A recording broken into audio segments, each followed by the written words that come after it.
संसद के मानसून सत्र के दूसरे दिन आज यानी 15 सितंबर को लोकसभा में भारत के रक्षा मंत्री राजनाथ सिंह ने भारत चीन तनाव पर अपनी बात रखी। इस दौरान रक्षा मंत्री ने कहा कि ये सदन जानती है कि चाइना भारत की लगभग 48,000 स्क्वायर किलोमीटर भूमि का अनधिकृत कब्जा लद्दाख में किए हुए हैं। रक्षा मंत्री के इस बयान पर अब कांग्रेस नेता राहुल गांधी ने नरेंद्र मोदी सरकार पर हमला किया है। राहुल गांधी ने कहा है कि रक्षा मंत्री के बयान से साफ है कि मोदी जी ने देश को चीनी अतिक्रमण पर गुमराह किया है। इसके साथ ही राहुल गांधी ने कहा कि हमारा देश हमेशा से भारतीय सेना के साथ खड़ा था, है और रहेगा। लेकिन मोदी जी आप कब चीन के खिलाफ खड़े होंगे? चीन से हमारे देश की जमीन कब वापस लेंगे? उन्होंने आगे कहा कि चीन का नाम लेने से डरो मत। बता दें कि रक्षा मंत्री ने यह भी कहा है कि 1963 में एक तथाकथित बाउंड्री एग्रीमेंट के तहत पाकिस्तान ने पीओके की 5,180 स्क्वायर किलोमीटर भारतीय जमीन अवैध रूप से चाइना को सौंप दी है। वहीं उन्होंने कहा कि एलएसी पर चीन ने सैनिक व गोला बारूद जुटा लिए हैं, लेकिन हमारी सेना भी तैयार है।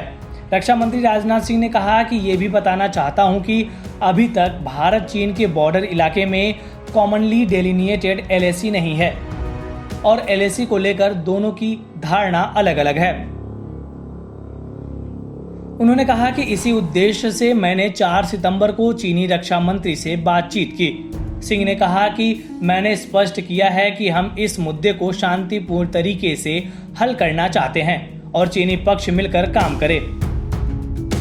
राजनाथ सिंह ने अप्रैल के बाद से पूर्वी लद्दाख में चीन के साथ गतिरोध के हालात और सीमा पर शांति के लिए कूटनीतिक और सैन्य स्तर पर किए गए प्रयासों का भी उल्लेख किया। उन्होंने बताया कि पिछले दिनों प्रधानमंत्री नरेंद्र मोदी के लद्दाख दौरे से संदेश दिया गया कि समस्त देशवासी जवानों के साथ खड़े हैं। सिंह ने अपने लद्दाख दौरे का जिक्र करते हुए कहा कि मैंने भी जवानों के अदम्य साहस, शौर्य और पराक्रम को महसूस किया। उन्होंने कहा कि भारत और चीन के बीच सीमा निर्धारण का प्रश्न अभी भी अनसुलझा है और दोनों पक्ष मानते हैं कि सीमा जटिल मुद्दा है और शांतिपूर्ण बातचीत के जरिए समाधान निकाला जाना चाहिए।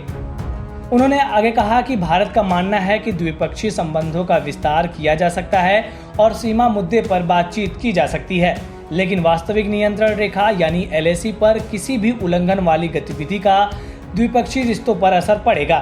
राजनाथ सिंह ने कहा कि समझौते में यह भी कहा गया है कि सीमा मुद्दे का पूर्ण समाधान नहीं होने पर वास्तविक नियंत्रण रेखा का उल्लंघन किसी सूरत में नहीं किया जाएगा।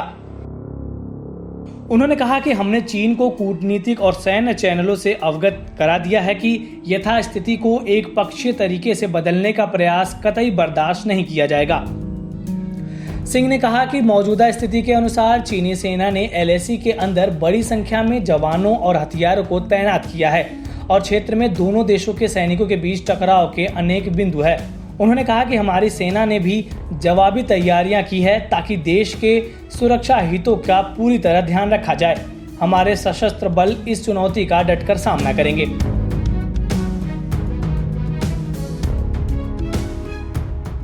इस वीडियो में फिलहाल इतना ही। आप अपने सवाल और सुझाव हमें कमेंट्स करके बताइए। बाकी देश और दुनिया की ताज़ा तरीन खबरों की अपडेट्स के लिए हमारे चैनल लोकमत हिंदी को सब्सक्राइब कर लीजिए। अगर आप ये वीडियो फेसबुक पर देख रहे हैं तो हमारे पेज को लाइक और फॉलो कर लीजिए।